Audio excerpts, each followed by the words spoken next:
ተመልካቾቻችን እንደምን ሰንብታችኋል? እንግዲህ ለዛሬ የቤተክርስቲያን ቅኝት ፕሮግራማችን ከአዲስ አበባ ወደ 250 ኪሎ ሜትር ርቀት ላይ የምትገኘውን በሆሳዕና ሀገረ ስብከት ጃጁራ ከተማ የቅዱሳን ጴጥሮስና ጳውሎስ ቤተክርስቲያን ተገኝተናል። ከጀርባ የምታዩት እንግዲህ ቤተክርስቲያኗ በተመሰረተችበት ወቅት እንግዲህ ሁለተኛ ቤተክርስቲያን ነው ያገለገለ ነው። ከዚህ በፊት አንድ ቤተክርስቲያን አለ። እሱን በቆይታችን ወደ እናንተ የምናደርስ ይሆናል። ቤተክርስቲያኗ ከ70 ዓመት በላይ የሚቆጠር ታሪክ ያላት ናት። በዛሬ ቆይታችንም በዚህ 70 ዓመታት ውስጥ ቤተክርስቲያኗ መቼ ተመሰረተች፣ በታሪክ ሂደትም ምን በረከቶችና ምን መሰናክሎችን አየች የምትለውን ወደ እናንተ የምናቀርብ ይሆናል። እንግዲህ በቆይታችን ከቤተክርስቲያኗ ቆሞስ ከክቡር አባ ታረቀኝ ዮሐንስና እንዲሁም ከቤተክርስቲያኗ አንጋፋ ምእመናን ጋር ስለ ቤተክርስቲያኗ ታሪክ እየተጨዋወትን የምንቆይ ይሆናል። እንግዲህ እስከ ፕሮግራማችን ፍጻሜ አብራችሁን ቆዩ።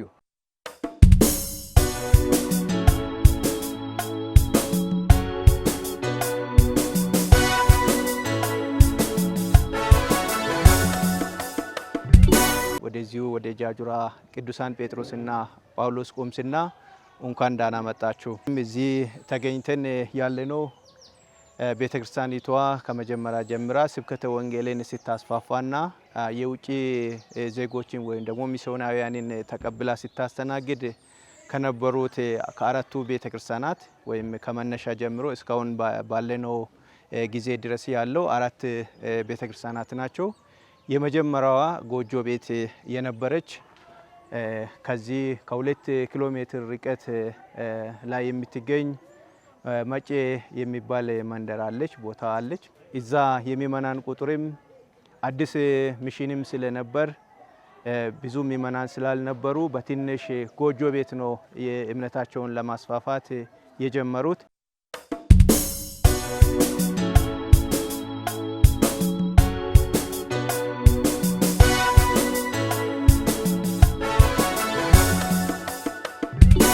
አባ ፓስኳል ሉቺያ የሚባሉ ካህን ለመጀመሪያ ጊዜ እንደ ብርን ረገጡ።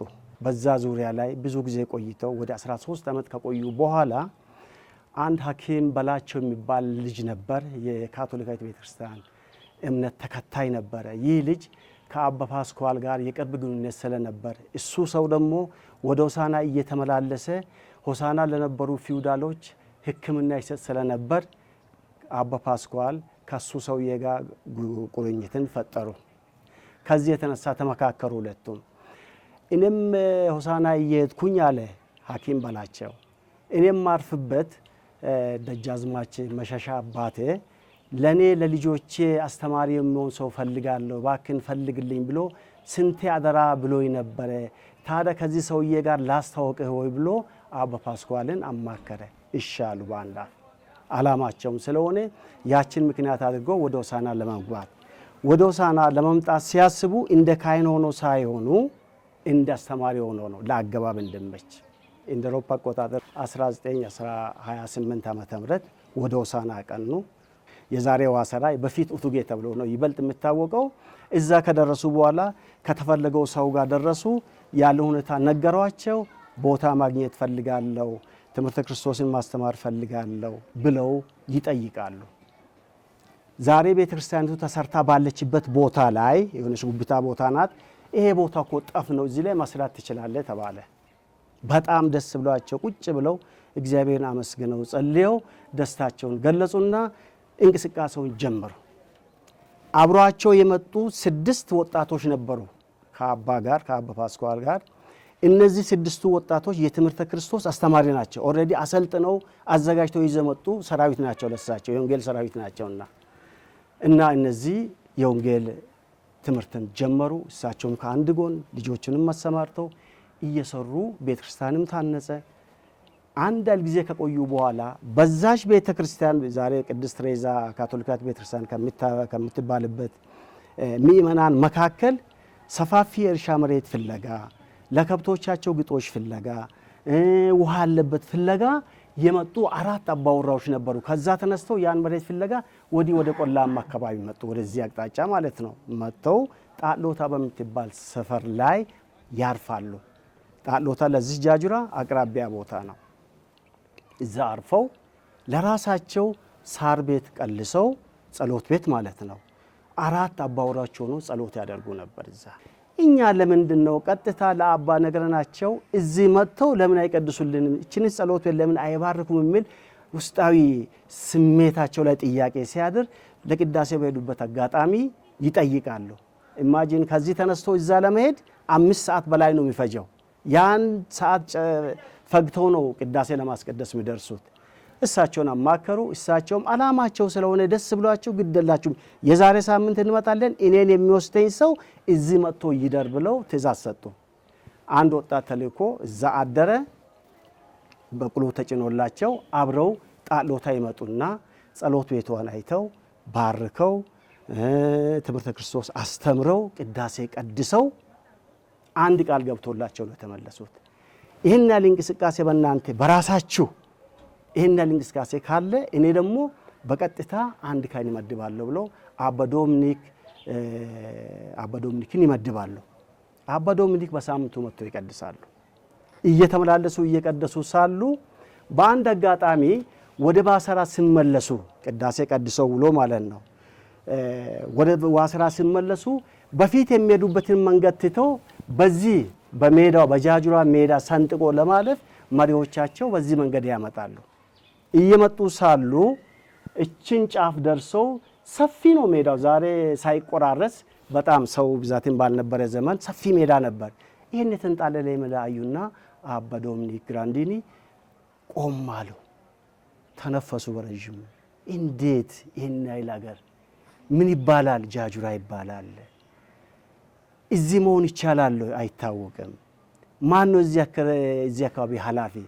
ፊታውራሪ በቀለ ቢሻው የሚባል በጃኖይ ስርዓተ መንግስት ላይ ወይም በቀድሞ ኃይለ ሥላሴ ዘመነ መንግስት ላይ የርስት ክፍል ኃላፊ የነበሩና 366 ጋሻ መሬት ያላቸው ፊውዳል ነበሩ አሉ። እኚህ ናቸው ሰውዬ ተብሎ በጥቁማ ተነግሯቸዋል። ለማነጋገር በሀሳብ ተስፋ አድርገው ትተዋሉ። ፊታውራሪው ቤት ጉብታ ላይ ነው ያለው። ወደ ታች ሜዳውን ሲያይ ነጭ ሰው አየና የፈረንጅ ነው ወይስ ምንድነው ከየት የመጣ ነው እስኪ ላግኘው ብሎ ዝም ብሎ ይመጡና ሁለቱም ይገናኛሉ። አንተ ማን ነህ ከየት ወዴት ብለው ጠየቁት። ባለስልጣንም ስለሆኑ ቆሙ አናገሩ። እኔ ከዋሰራ ተነስቼ ጣሎታ ወርጄ ከጣሎታ ቅዳሴ ቀድሼ ስመለስ ወደ ዋሰራ ተመልሰን ልነን ነው በዚያ አቋርጠን የመጣ ነው ብለው በትርጉም ይነገራቸዋል። እንዴ እኔስ የምፈልገው ምኳት ነው ይሄን ለማግኘት አይደለም እንዴ? አንተ ፈቃደኛ ከሆንክ የፈለግከውን ያህል መሬት ሰጣለሁ መንቀሳቀስ ትችላለህ? አዎን። በ1946 መጋቢት ላይ ጆሮ የምትባል ቦታ አለች። የሆነች ምንጭ የምትመነጭበት ነው ቦታዋ። ምንጭን ተከትሎ ሜዳ ነው እንዳለ። በዚህ ሜዳ ላይ ከሌሎቹ ሜዳማ ቦታዎች ያቺ ቦታ ትንሽ ጉብታ አለችበት ስለሆነ እዚህ ላይ ትሰራላችሁ ብሎ አቅጣጫ ያሳያሉ። እሺ ተባብለው ተስማምተው ይለያያሉ። ቦታውን ተረከቡ፣ ከልሎ ተረከቡ 1946 ዓመተ ምህረት መጋቢት ላይ። ከዛ በኋላ ያው ቤትም ጸሎት ቤትም ስላልተሰራ ማረፊያን ቦታ ስለሌለ እየተመላለሱ አባ ዶሚኒክ ያስተምራሉ። በ1947 ዓመተ ምህረት ጸሎት ቤትና አንድ ማረፊያ 2 ጎጆ ቤቶችን ቀለሱ በዛችው ስፍራ። ነገር ግን በአካባቢ የነበረው ኢንፍሉዌንስ በዛን ሰዓት አባመና ብሎ ነው የሚሰይሙ የነበሩት። አባመና ማለት አባ ዶሚኒክ ናቸው። መና ደግሞ የአባን ተከታዮች ናቸው ነው አድርጎ የቆጠሩት የአካባቢው ኢንፍሉዌንስ ማለት ነው። ከዚህ የተነሳ አባመናን ወይም የአባን እምነት ተከታዮች ካቶሊካዊት እምነት ተከታዮችን ያገሉ ነበር የአካባቢው ኢንፍሉዌንስ ነው። ሁለተኛ አባ ዶሚኒክ እዚህ ጸሎት ቤት ላይ እየቀደሱ ሳሉ በድሮ በሸዋ ጠቅላይ ግዛት የጥንባሮ ወረዳ ገዢ ቀጥታ ፈጥኖ ደራሾችን ላከ። አንድ ፈረንጅ ነጫጭቦ ገብቶ አገሩን እየበጠበጠ ነው ያሉ አንቃቸው ወስታችሁ እሰሩት ነው ያሉ። ሆሳና ወስታችሁ እንድታስሩ ብሎ ፈጥኖ ደራሾችን ላከ። ይሁድ ዕለት ቅዳሴ ላይ ሆኖ ከቻሉ 5 ሆኖ ነው የመጡት። 5 ሆኖ መጥተው ይጆደላሉ። ለማንኛውም ቅዳሴ ቀድሼ ከጨረሱ በኋላ ስትፈልግ መግደል ትችላለህ፣ እስከዛ አትንካኛል። እሺ ብለው ታገሱ። እነሱም ቅዳሴ ቀድሰው እንደጨረሱ ቀጥታ ነጥተው ወደ ሆሳና ነው ያመሩት። እስር ቤት ሊከቷቸው ማለት ነው። እስር ቤት ተነተው ይሄዱ ሳሉ አሁንም አጋዣችን ነበሩ። በእውነት የእግዚአብሔር ሐዋርያ ናቸው ማለት ያስችላል። ፊት አውራሪ በቀለ ቢሻው ከሆሳና ከአጀብ ጋር ወደ ጃጁራ እየመጡ አንድ አይል ከተጓዙ በኋላ መንገድ ላይ ይገናኛሉ። ፈረንጅ እየተነዳ ነው፣ እሳቸው ወዲህ እየመጡ ነው። ፈጥኖ ደራሾች መሳሪያ አቀባብሎ እየተጓዙ ነው። ከበቅሏቸው ቆም አሉና ምንድን ነው አሉ። አይ እንዲህ ሊያስሩኝ እየወሰዱ ነው ብሎ በትርጉም ነገሯቸው። እናንተ ማን አዟችሁ ነው? ይሄ ሰው ማን እንደሆነ ታውቃላችሁ? እጃችሁን አንሱና እስኪ አምስቱን ጣት ተመልከቱ። እቺ ማለት የምትታየው ጣት ይታያችኋል? ከሁሉም በላይ ናቸው። ካቶሊክ ማለት አገርን ሊያለማ የመጣ ነው፣ አገርን ሊያስተምር የመጣ ነው። ሊታሰር አይገባም። በል ወደኋላ ተመለስ ብለው ከተሳፈሩበት ከበቅሎ ላይ ወርደው አባንጭ ነው ይዞ የመጡበት አጋጣሚ ነበር። ይህ የስርዓቱ ተጽዕኖ ነው። ያም ችግር ነበር። ሶስተኛው ደግሞ የባዕድ አምልኮ ተጽዕኖ። የባዕድ አምልኮ ተጽዕኖች በዚህ ዙሪያ ላይ ከ20 በላይ የሆኑ ውቃቢዎች አሉ፣ ቤቶች አሉት። ከ20 በላይ የሆኑ በዛ ስር የተጠመጠመ ሁሉ እነዚህን ክርስትና እምነት ተከታዮችን ያወግዙ ነበር፣ ያገሉ ነበር። አብሮ ቡና እንዳይጠጡ የማድረግ ነገር ነበር። ተነጥሎ ልክ ተላላፊ በሽታ ያለበት ሰው እንዳይጋባበት መከላከል።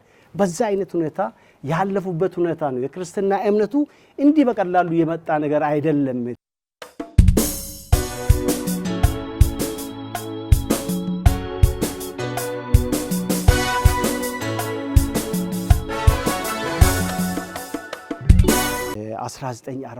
ን ጨርሰው 48 ክረምት ላይ አጋጣሚ የሆንና ሰው ይሞትባቸዋል። የኛ ካቶሊክ እምነት ተከታይ ማከል አንድ ሰው ይሞታል። በፊትም የነበሩ ሰዎች 7 አባወራዎችንና ከቤተሰቦቻቸውን ይዞ ነው ይጸልዩና ይሰብኩ የነበሩት። ብዛትም አልነበረም። ከ7ቱ አባወራ ማከል አንደኛው ሞተ። መቅበሪያ ቦታ ላይ ጉድጓድ ሲቆፈር ጨፈጨፍ ነው፣ ጭቃ ነው። እንዴት አድርገው ውሃ ከውስጥ ከጉድጓድ ውስጥ እንዴት ይጨርሱ? በጣም ተቸግረው አበሳቸውን አይቶ እንደምንም ቀበሩ። ከዛ በኋላ ጩኸታቸውን ወደ ማን ያሰማሉ? ወደዛ ወደ ፊት አውራሪ በቀለ ቢሻው ያሰሙና ቦታው እንዲሆንብን ሲቃየን ብለው አባ ሲያሳስቡ ግደላችሁም አትቸገርም አሉ። ማድረግ ያለብኝ ነገር ልንገር። አዎ እዚህ ማዶ ጉብታ ላይ የሚታዩ መንደሮችን አስነስቼ እነሱ ሌላ ጋር ሄደው እንዲሰፍሩ አደርግና አንተ እዛ ትሻገራለህ አሉ። አይ አይደረግም፣ እኔ ህዝብን ለማፈናቀል አልመጣሁም ለመርዳት እንጂ አሉ። በዚያ ሀሳብ ተስማሙ። እሺ ምን ላድርግልህ? ወዲህ ማዶ ያለውን ጫካ መንጥረን እንገባለን። ይህ ጫካው አሁን ቤተክርስቲያን በጭቃጡ የተሰራ ቤተክርስቲያንና ቀጥሎ ሐኪም ቤት ያለበት አካባቢ ዙሪያው በሙሉ ጫካ ጥቅጥቅ ያለ ጫካ ነበር። ይሄን አስመንጥረን እንገባለን አሉ። ለምንጣሩም አንተ አትቸገርም አሉ ፊት አውራሪ በቀለ። አንተም አትቸገርም ብለው ባለባትም ስለሆኑ ሁሉም ታዛዣቸው ስለሆነ በነቂስ ሁሉም ወጥቶ እቃ ይዞ ወጥቶ መንጥሮ ቦታው ነፃ እንዲያደርግ ትእዛዝ ተሰጠ። ወዲያውኑ 2 ሰቀላ ቤቶችን አባ ዶሚኒክ አሰሩ። ቤተክርስቲያን መሰራት እንዳለበት ታመነ። መሰራት ያለበት ዓመት ዘንድሮ ነው፣ ይሰራል ተባለ። እንዴት ይሰራው ደግሞ ሲመጣ የራሳቸው እቅድና ፕላን ስላላቸው ራሳቸው ኢንጂነር ናቸው። ራሳቸው ካቦ ሆደው የሚሰራበትን ሲስተም ነግሯቸው ለሰዎች ጭቃ እያስረገጡ በጭድ ጭቃ እየተረገጠ እያድሞለሞሉ በአራት ማዕዘን ሼፕ ወይም ሞልድ 4 ጣውላ እንዲገጣጥሙ እንደ ሳጥን ነገር አድርገው አስቀምጠው በዛ ላይ ጭቃ እየተሞላ ሲነሳ ጭቃው ቦታ ይቀራል። 4 ማዕዘን የያዘ ነው፣ ጡቦ ነው ይቀራል። በዚህ አይነት ሲስተም ጡቦችን ካዘጋጁ በኋላ ያን ሁሉ በወቅቱ የነበሩ ክርስቲያኖችና ወጣቶች እገዛ የተሰሩ ናቸው። ምንም ለአንድም ድንቡሎ ወጪ ያልወጣም ክራይ ተብሎ ቋሚ ብቻ አዋቅረው ከዛ በኋላ እንደ ግርግዳ ጭቃው ተሞላ፣ ጡቦቹ ተሞሉ። ሲሚንቶ አልተገዛ፣ ምስማር አልተገዛ። በዚህ አይነት ሁኔታ ቤተክርስቲያኑ ተሰራና ግንቦት 1 1949 ዓመተ ምህረት ተመርቆ ይፋ ሆነ።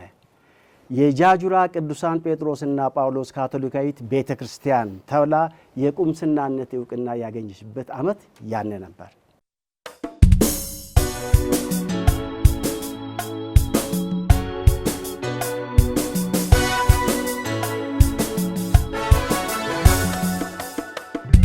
ዛሬ ደግሞ እዚህ ጋር ከምናያቸው ከምንሰማቸው አራቱም የቤተክርስቲያን ታሪክ ውስጥ ሶስቱን በእይታ ማየት እንችላለን።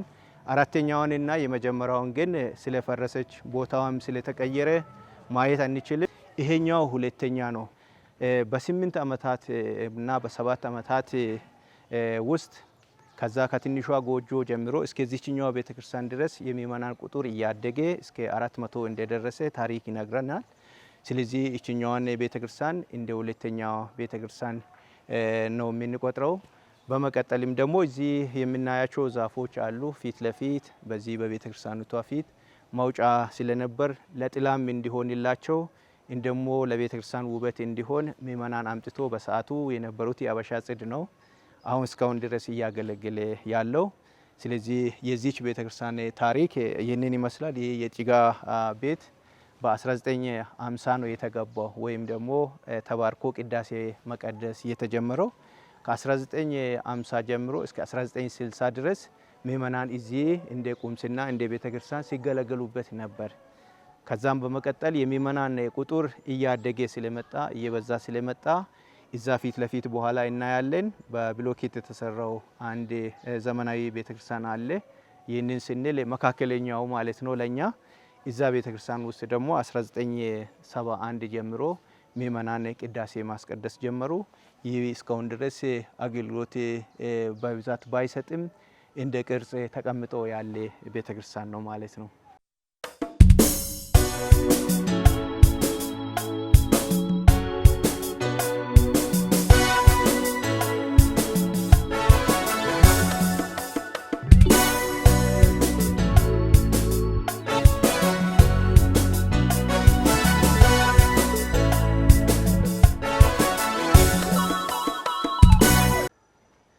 እንግዲህ አሁን ያለነው ሶስተኛው ቤተክርስቲያን ነው። በተለይ 1970 ዓመተ ምህረት ተገንብቶ 1971 ላይ ምእመናን ወደዚህ ከቅድሙ ከጭቃ ጡብ ቤት ወደዚህ ተሻገሩ ማለት ነው። በዛን ጊዜ የነበረው የምእመናን ቁጥር እየጨመረ ስለመጣ ነው የቤተክርስቲያናቱ አባላትና በጊዜው የነበሩ ጳጳስ በመመካከር ይህንን ቤተክርስቲያን ሊገነቡ ችሏል። ከዛ በኋላ ከ1971 ጀምሮ እስከ አዲሱ ቤተክርስቲያን በኋላ የምናየው ይሆናል። ወደዚህ እሱ ጋር ድረስ እስከሚደርሱ እዚህ ሲጠቀሙ ነበር። ማለትም 2013 ድረስ ሐምሌ 13 ድረስ እዚህ ነው የነበሩት ምእመናን ቅዳሴ ሲያስቀድሱ የነበሩበት። በሰዓቱ ደግሞ ሌላ አዳራሽ ወይም ደግሞ ለመንፈሳዊ ትምህርቶች ቦታ ስላልነበረ ምእመናን ለመንፈሳዊ ስብሰባዎች ይህንን ቤተክርስቲያን ይጠቀሙ ነበር። ይሁድና ሁሉም ቀን ጠዋት እዚህ ቅዳሴ ይቀደሳል።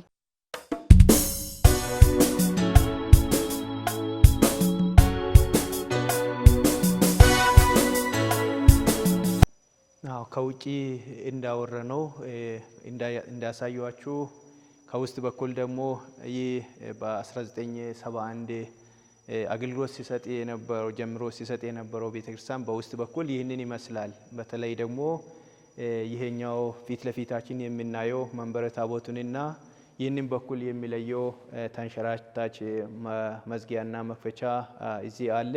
ከውስጥ በኩል መንበረ ታቦት አለ። እንደዚሁም ደግሞ በግራና በቀኝ የሳክሪስቲ አገልግሎት የሚሰጥ አንድ ክፍልና በሌላ በኩል የኑዛዜ የሚሰሙበት ሁለቱም ቤቶች ክፍሎች በዛ በግራና ቀኝ መስኮትና በር አላቸው። አገልግሎታቸውን በዛ ነው የሚሰጡት።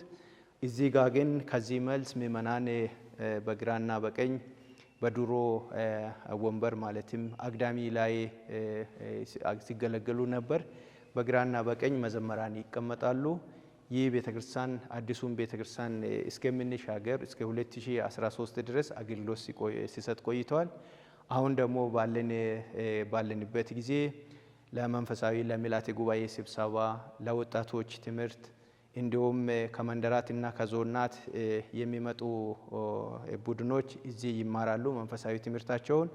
እንዲሁም በቁምስና ያሉ ማህበራት የልደተ ማርያም ማህበር፣ አስትሮ ማርያም፣ እንደዚሁም ኪዳነ ምሕረት፣ ቅዱስ ሚካኤል፣ ቅድስት ሥላሴ ተብሎ አባቶች፣ እናቶች፣ ወጣቶች በየወሩ ቅዳሴ የሚያስቀድሱበት አለ።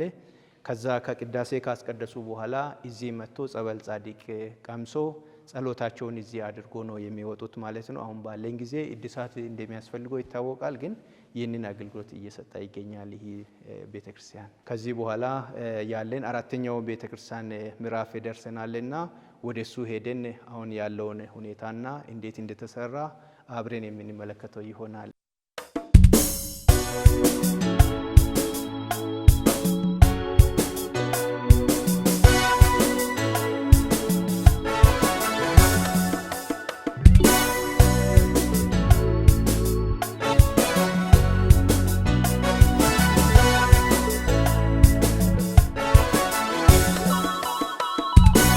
አዲሱን ቤተክርስቲያን ለመገንባት ማለት ነው። ለመገንባት በጊዜ የነበሩት አባ ዘመዴ አሸቦ የቁምስናችን ቆሞስ ነበሩ። በሳቸው ከምክር ቤት ጋር ተነጋግረን ግንባታው እንደሚያስፈልግ ከተስማመን በኋላ ምን ማድረግ አለብን? አሁን ለግንባታው ባጀት ያስፈልገናል። ለባጀቱ ምን ማድረግ አለብን? ባጀት ምእመናን ነው። በቃ ያን የነበረን አቋም አብሬ ነበርኳቸው። የኛ ባጀት ምእመናን ነው፣ መስራት እንችላለን በምንል አቋም ውስጥ ገባንና 2003 2004 2005 ሶስቱንም ዓመታት ለቤተ ክርስቲያን ማሰባሰቢያ ገቢ ማሰባሰቢያ ብለን በዓመት አንድ ቀን አስረትም ምጽዋትም በኩረትም ስለትም ሰዎች በንቃት እንዲሰሩ በሰፊ ትምህርት ተሰጥቷቸው ከዛ በኋላ ወደ ገቢው በሶስቱም ዓመት 800,000 በእጃችን ያዘን። 800,000 ይዘን አሁን በእግዚአብሔር ተስፋ አድርገን መሰረተ ድንጋይ መጣል ቢጣል ጥሩ ነው በሚል ስምምነት ደርሰን የቤተክርስቲያኑ ዲዛይን ወጣ። በዲዛይኑ ተስማምተን ከዛ በኋላ መሰረተ ድንጋይ በ2005 መጋቢት 17 ያኔ በነበሩ በአቡነ ወልደ ጊዮርጊስ ማቴዎስ መሰረተ ድንጋይ ተጣለ። ቀጥታ መሰረተ ድንጋዩ ከተጣለ በኋላ ወደ ስራ ላይ ነው የገባ ነው። ስራ ላይ ስንገባ አሁን ይሄ ህንፃ ያረፈበት ቦታ በዚህ አሁን በሚታዩት መልክ አይደለም። ትንሽ ተዳፋታማ ስለነበረ ያንን ውሃ ልኩንም ለማስተካከል የመሬት ቆረጣ የጉልበት ስራ ማለት ነው። የጉልበት ስራ መሰረቱንም ጭምር ፉቲንግ እያንዳንዱ ፖል የሚቆምበት ቦታዎች ጭምር ሙሉ ስራ በምእመናን ነው የተሰራው ያለምንም ክፍያ። በየሂደቱ ያው ውጪ ከኛ ቤተክርስቲያን ከኛ ቁምስና በደቡብ አፍሪካም በአረብም የኛ ልጆች አሉ። እነሱም ባሉበት ቦታ የሚሄድም ከዚህ ለስራ የሚሄድም ለዚች ቤተክርስቲያን አስቦ ነው የሚሄደው። የመጀመሪያን ደሞዝ እዛ ደርሶም ለቤተክርስቲያኑ ይልካል። እዚህ ያለው ምሁራንም የመጀመሪያ ደሞዝ አስረት ሁሉም አካላት ለዚች ቤተክርስቲያን ይሰጡ ነበር። በተለይ በአስረት የኢል አስረት ማለት ነው። የኢል አስረት በእኛ ሀገር ስብከትም ታሪካዊ ነው። ይሄ ቁምስና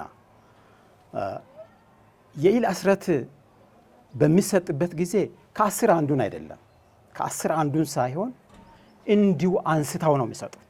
እንዲሁ አንስተው በኩንታል አድርገው ከ100 ኪሎ በላይ የሆነው በቃ እንዲሁ ይሰጣሉ። በየአመቱ እየተጨመረ ወደ መጨረሻዎቹ አካባቢ ላይ 290 ኩንታል በአንድ ቀን ሌሎች እያሉ ማለት ነው። ሌሎች ባቄላ ይገባል፣ ስንዴ ይገባል። ይሄው ነው ባጀታችን የነበረው። ይህን ስንሰራ ባጀታችን ዋናው ምእመናን ነው። ትልቁን ፓርት የምእመናን ተሳትፎ ቢኖረውም የለጋሾችም እጅ ነበር። 25% በአጠቃላይ ወደ 13 ሚሊዮን ነበረ የፈጀው። ከ13 ሚሊዮን ከ4 ሚሊዮን አካባቢ ከለጋሾች ነው ያገኘ ነው። ቀሪውን ወደ 9 ሚሊዮን ከምእመናን ነው። ሁሉም ምእመናን ምን ላደርግ የሚል ጥያቄ ለቤተ ክርስቲያን ደግሞ ወደዚህ ሲመጡ ከህፃን አንስቶ እስከ አዋቂ አንድ ነገር ምንድነው ይዤ የሚሄደው ለቤተ ክርስቲያኔ። በጣም የሚገርመው ህፃናት ወላጆቻቸው ትምህርት ቤት ላይ ሻይ እንዲጠጡ ሾንኮራ እንዲበሉ ከሰጡት ውስጥ አስቀምጠው ለቤተ ክርስቲያን ይዘን መጥተናል ብለው እዚሽ ጋር ሲያስመርቁ በጣም የሚገርመን ነገር ነው። ከሕፃን አንስቶ እናቶቻቸው ከመቀነታቸው፣ አባቶቻቸው ካለው ነገር ከሁሉም ነገር፣ ምሁራን ከደሞዛቸው በዚህ ሁኔታ ያው በሀሳብ አንድነት በፍቅር በጸሎት ይህ አሁን የምናየው ቤተ ክርስቲያን እስከዚህ ድረስ ያው ተሰርቶ ሊመረቅ ችሏል። ፊት ለፊታችን በትልቁ በር ያለችው የእመቤታችን የቅድስት ድንግል ማርያም ስዕል አለ ወይም እስታችሁ። ይህ የመጣው ከቅድሙ ከሶስተኛው ቤተክርስቲያን በር ላይ ግንባር ላይ የነበረ ሐውልት ነው። እሱ ደግሞ ቀጥታ ወደዚህ አምጥተ ነው እዚህ እየተጠቀምን ነውና ይህ የእመቤታችን የቅድስት ድንግል ማርያም ሐውልት ከሶስተኛው ቤተክርስቲያን ወደዚህ የመጣ ነው። እንግዲህ አሁን ያለውን ነገር ከውጪም ቀስ በቀስ እያየን እንሄዳለን።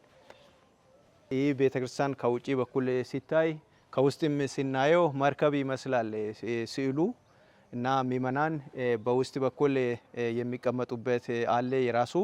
ከውጪ ደግሞ ብዙ ምእመናን ስላሉን ሁለት ቅዳሴ ነው የምናስቀድሰው በየእሁዱ።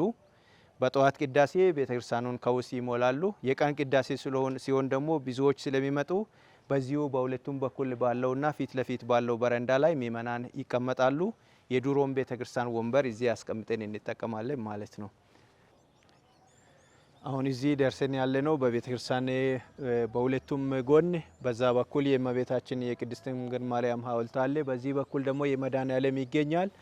እዚህ አካባቢ ተገንብቶ ለጸሎትና እዚህ ጋር በግላቸው ጸልዮ አስተንትኖ አድርጎ ለሚሄዱት ምእመናን ታስቦ ነው በግራና በቀኝ የእመቤታችንና የመድኃኔዓለም ሐውልት የተገነባው። እዚህ ያለው የመድኃኔዓለም ሐውልት ነው።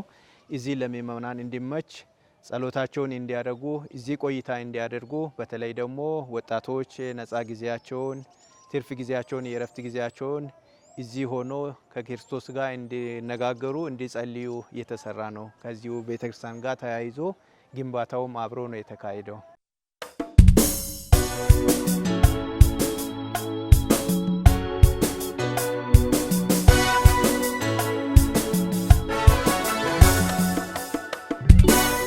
አሁን የውጪውን ገጽታ ጨርሰን ወደ ቤተክርስቲያን ውስጥ ገብተናል። ቤተክርስቲያኑ እንደምናየው በውስጥ በኩል ያለው ገጽታ ይህንን ይመስላል። ፊት ለፊት ስናየው መነሻ ላይ ሁሌም በእኛ ቤተክርስቲያን ስንገባ ጸበል ይቀመጣል። ቀጥሎ ደግሞ በዚህ በኩል ያሉም በቀኝና በግራ በኩል እንደ ካቶሊክ እምነት ተከታዮች የመስቀል መንገድ 14ቱ ማረፊያ ስዕሎች ይገኛሉ። በዚሁ በግራና በቀኝ በኩል ሁለት መስመር ነው ያለው። በኔ ግራ በኩል ያለው የምእመናን ወንበር ወጣቶች በዛኛው በኩል ይቀመጣሉ፣ አባቶች ደግሞ በመሃለኛው ይቀመጣሉ። በዚሁ ልክ ደግሞ በቀኝ በግራ በኩልም ወጣት ሴቶች በዛ በኩል፣ እናቶች በመሃለኛው ይቀመጣሉ። አሁን ባለን ሁኔታ ውጪ ሀገር የሄዱትን ልጆችም ጨምሮ ተጠምቆ እዚህ ቤተክርስቲያን እየተገለገሉ ያሉ ሰዎች በአጠቃላይ ከ7 እስከ 8 ሺህ ውስጥ ያሉ ናቸውና የበዓላት ቀን ያው በሰፊው ወደ ሳርና ጥላ ስርም ሆኖ መስዋዕተ ቅዳሴን ይከታተላሉ፣ ቆርቦ ይሄዳሉ ማለት ነው። እዚህ ጋር ከመስቀል መንገድ በኋላ ያለው ከ14ቱም መስቀል መንገድ በኋላ ፊት ለፊት በግራና በቀኝ እንደዚሁም የቅዱሳን ጴጥሮስና ጳውሎስ ቁምስና ባልደረቦቻችን ስለሆኑ የሁለቱም ሐውልቶች ናቸው ያሉት። እዚህ ጋር ስናይ ይሄ ቦታ በቤተ ክርስቲያናችን መንበረ ታቦትና አትራኖስ የሚቀመጥበት ሁለቱ ቦታ፣ ይሄኛው የጌታችን ኢየሱስ ክርስቶስ መስዋዕት የሚቀደስበት ወይም ደግሞ የሚፈተትበት ነው። እዚህኛው ደግሞ ቃል እግዚአብሔርን የምንሰማበትና የምናሰማበት ነው። ይህ አትራኖስ ባለበት ስብከት በቅዳሴ መሃል ሲደረግ በሱ እንጠቀማለን። ይህንን ደግሞ አንዳንድ ጊዜ የተለያዩ አስተማሪዎች፣ ካቴኪስቶች፣ ካህናትም ሲስተሮችም ለምእመናን ከቅዳሴ ውጪ የሆነ ትምህርት ሲያስተምሩ እዚህ መሃል አድርገን እሱንም አትራኖስ እንጠቀማለን። መንበረ ታቦት በመሃል አለ። በዛ በኩል ያለው ለተለያየ አገልግሎት ልክ እንደዚሁም አንዳንድ ፕሮግራሞች ሲኖሩ ፕሮግራሙን ወይም ቅዳሴውን የሚመሩ ሰዎች በሁለቱም በኩል ቆሞ አገልግሎት ይሰጣሉ። ለምእመናን የሚያስፈልገውን መልእክት ያስተላልፋሉ ማለት ነው። ከመንበረ ታቦት ጀርባ እንደሚታወቀው ተብረናክል ወይም ደግሞ የቅዱስ ቁርባን ማስቀመጫ ቦታ አለ። ለህሙማን የሚሆን እንዲሁም ደግሞ የተረፈውን ቅዱስ ቁርባን አስቀምጠን ለምእመናን የምናቀርበው ነው። ስለዚህ የኛ ቤተክርስቲያን እዚህ የጃጁራ ቅዱሳንና ጴጥሮስ ቁምስና ከውስጥ በኩል ቤተክርስቲያኒቷ ይህንን ትመስላለች።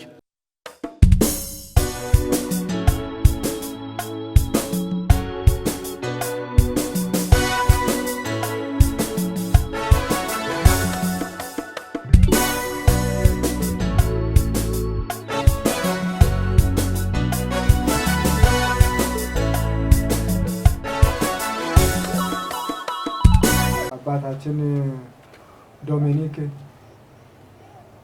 ካቶሊክን መሰረት ለመጣል በመጡበት ጊዜ ከብት የሚጠብቁ ህፃናትን አሰባስበው ከማስተማር ጀምሮ 2 ሰቀላ ቤቶችን እዚህ አሰርተው ከስር ፊደል ቆጠራ ነበረ። ከዛ ጀምሮ 1949 ዓመተ ምህረት በጊዜ ከነበረው ከመንግስት እውቅና እስከሚያገኝ ካገኘ እስከ ዛሬ ድረስ በጣም ሰፊና ትውልድ ተሻጋሪ ታሪካዊ ስራዎች ተሰርተዋል።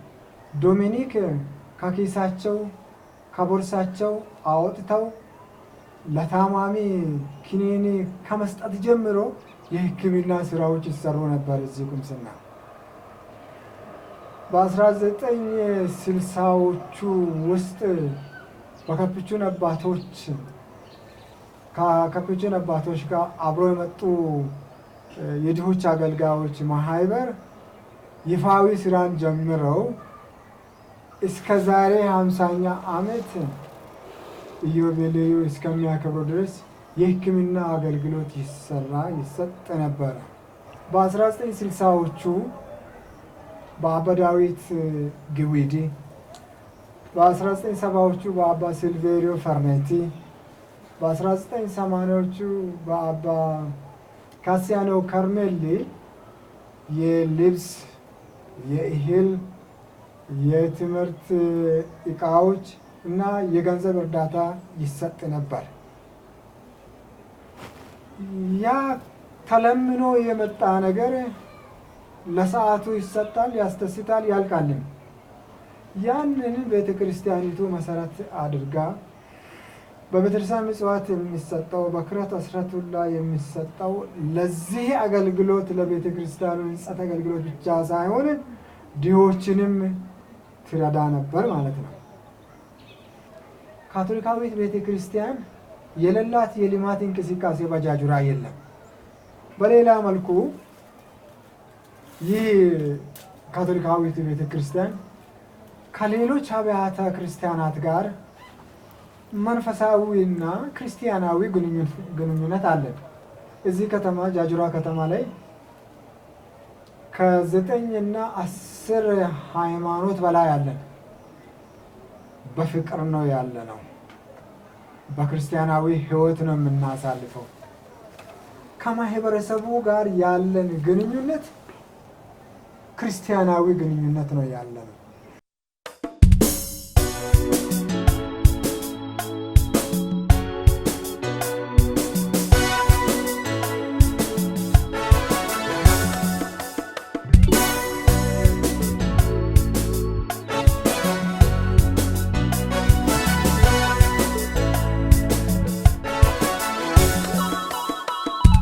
ቤተ ክርስቲያኒቷ ከመጀመሪያ ጀምሮ ማለትም የውጭ ዜጎች በተለይ የፈረንሳይ ሚሽነሪ አባቶች ሀረር ገብቶ ወደ እምድብር ደርሶ ከዛም ወደ ዋሰራ ወደ ጃጁራ እንደመጡ በሰፊው ሰምተናል። እዛ ውስጥ ብዙ ተግዳሮቶችም ነበሩ፣ መልካም ጎኖችም ነበሩ። ዛሬ የደረሰበትን ደረጃ እንዲደርስ ያደረገው የምእመናን ጽናት፣ መንፈሳዊነት ነው። ስለዚህ ምእመናኖቻችን በመንፈሳዊ ደረጃም ይህ ቁምስና በደንብ ተደራጅቶ ወጣቶች እንደ ወጣቶች፣ ህፃናት እንደ ህፃናት፣ አባቶች እንደ አባቶች እንዲሁም ደግሞ የተለያዩ ማህበራት እስከ 9 ማህበራት ተደራጅቶ ቅዳሴ እያስቀደሱ መንፈሳዊ ህይወታቸውን እያሳደጉ ይገኛሉ። በተለይ ደግሞ ወጣቶች በመዝሙር አገልግሎት 4 እና 5 የሚሆን ካሴት በማውጣት ለምእመናን መንፈሳዊ መዝሙርን በማቅረብ ይገኛሉ። የቅዱስ ያዕቆብ ኮየር፣ ቅዱስ አኘዝ ኮየር እንደዚሁም የቤተሰብ ቅድስት ሥላሴ ኮየር ተብሎ አለ። በተጨማሪ ደግሞ አሁን የአማኑኤል ኮየር በቅርብ ጊዜ አውዶ ሰርቶ ለምእመናን መዝሙር እያቀረቡ ይገኛሉ። 2 ባልና ሚስት ጥምዶች ደግሞ እንደዚሁም አንድ አልበም አውጥቶ ለምእመናን የቃል እግዚአብሔርን እያሰሙ ይገኛሉ። እንዲሁም በተለያዩ አጋጣሚዎች የልግስናን ስራ እየሰሩ መስዋዕት እየሰሩ አስረት እየሰሩ ምእመናን ደግነታቸውን ወይ ደግሞ የወንጌል ምክሮችን በስራ ላይ እያወሉ ይገኛሉ። በዘንድሮ ዓመት እንዳየነው እስከ ግማሽ ሚሊዮን የሚሆነውን ለድሆች ገንዘብ በመስጠትም ምግብ በመመገብም የመስቀልን በዓል እንዲያከብሩ አድርጓቸዋል። ያ የመንፈሳዊ ህይወታቸው ውጤት ነው። በተለይ ከመነሻ ጀምሮ ቃል እግዚአብሔርን ወይም የወንጌል ስርጭትን ሲያደርጉ የመጡ የዋሰራ አስተማሪዎችና ካቴኪስቶች ብዙ አስተዋጽኦ አድርጓሉ። ሳንጠቅሳቸው ማለፍ የማይገባን አቶ ብሩኖ ጡሜቦ ናቸው። የእሳቸው ወንድም ደግሞ በተመሳሳይ ሆሳና ቅድስት ሥላሴ ለሲታውያን ቁምስና እንደዚሁ አስተዋጽኦ ያደረጉ እምነታችን ይህ ነው የሚለውን መጽሐፍ ከፈረንሳይኛ ወደ አማርኛ የተረጉሙ ልጃቸው ነበረች። ለአቶ ብሩኖ ደግሞ የራሳቸውን ህይወት ብቻ አይደለም የሰጡት፣ 2 ደናግላንን ሰጥተዋል። እንደዚሁም አቶ ሊኖስ ጡሜቦ በዋሰራ እንደዚሁ 3ኛ ወንድማቸው 2 ደናግላንን ለቤተ ክርስቲያን ሰጥቶ ለዚህ አካባቢ ትልቅ አስተዋጽኦ ያደረጉ ናቸው። የነሱ ፍሬ ደግሞ እዚህ አካባቢ ካህናት፣ ሲስተሮች እንዲበራከቱ አድርጓሉ። እንደ ክቡር ዶክተር አባ ኃይለማርያም ወራቆ እና አባ ታምራት ከዚህ ቁምስና ነው የወጡት። ያ ሁሉ የምእመናን የጸሎት ውጤት ነው፣ የተጋድሎ ውጤት ነው። ከዚህ በተጨማሪ በልማት በኩልም ሲናይ አሁን የምንጠቀመው የሆሳና ጃጁራ መንገድ፣ ጃቾ መንገድ እንደ ልማት ሲናይ የካቶሊክ ቤተክርስቲያን ናት ቀደም ብላ የሰራችው። እንደ ሕክምናም ሲናይ ሕክምና ባልተለመደ ጊዜ ከኮየራ ሆስፒታል ጋር ተያይዞ አደሎ የሚባል አካባቢ ላይ ሆስፒታል ተጀምሮ ነበር። የሆነ ሆኖ ያ ቀጣይ ሆኖ ባይሳካም እዚህ በመምጣት አሁን ሲስተሮቻችን ክሊኒክ ላይ ሕክምና እየሰጡ ይገኛሉ። ትምህርት ቤታችንም ከ1 እስከ 4 የነበረው አሁን ደግሞ እስከ 8ኛ አድጎ በአካባቢያችን ላይ እዚህም መዋዕለ ሕጻናት ተሰርቶ ውጪም ደግሞ በአንድ ዞን ቅዱስ ገብርኤል መዋዕለ ሕጻናት ተሰርቶ አገልግሎት እየሰጠ ይገኛል። ስለዚህ አጠር ባለ መልኩ መንፈሳዊ ልማታዊ አገልግሎት እየሰጠች ተወዳጅ የሆነች ቁምስና ናት እዚህ አካባቢ።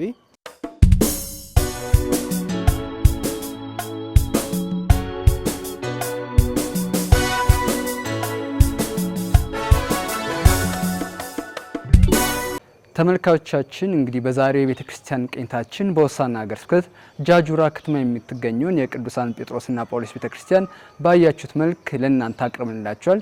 ቤተ ክርስቲያኗ ከ70 ዓመት በላይ ታሪክ አላት። ይህ ታሪኳ ብዙ በረከቶች እንዳሉሉ መሰናክሎችንም ያየች ቤተ ክርስቲያን ነች። እኛም ይሄንን ታሪኳን ወደ እናንተ እንዲህ በመሰለ መልኩ ለማቅረብ ሞክረናል። እስከ ፕሮግራማችን ፍጻሜ እንግዲህ አብራችሁን ስለቆያችሁ እጅግ በጣም እናመሰግናለን። በቀጣይ በሌላ የቤተ ክርስቲያን ቅኝት ፕሮግራም እስከምንገናኝ ቸር ቆዩን።